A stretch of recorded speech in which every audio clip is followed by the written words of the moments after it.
qui est souvent visé, ce sont souvent les jeunes et aussi les personnes les plus âgées.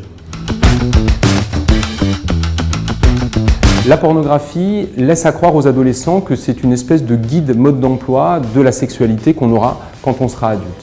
C'est une image biaisée de la sexualité, c'est pour ça qu'elle ne doit pas servir de support pédagogique à la sexualité que nous aurons quand on sera adulte.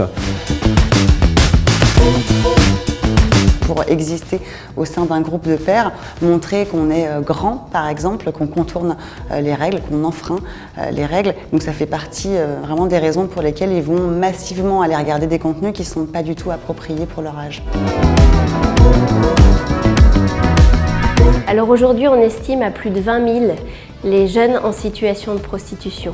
C'est un chiffre qui a été considérablement sous-estimé parce qu'il était difficile de prendre l'ampleur de ce phénomène et puis qu'il y avait un certain tabou qui était associé à cette question.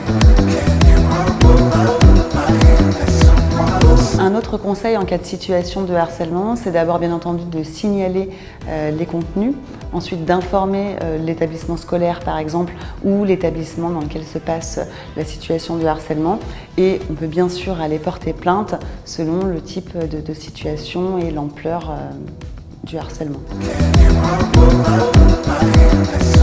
Je répète que la haine en ligne, les propos, sont souvent précurseurs d'actes de violence, donc pas d'impunité.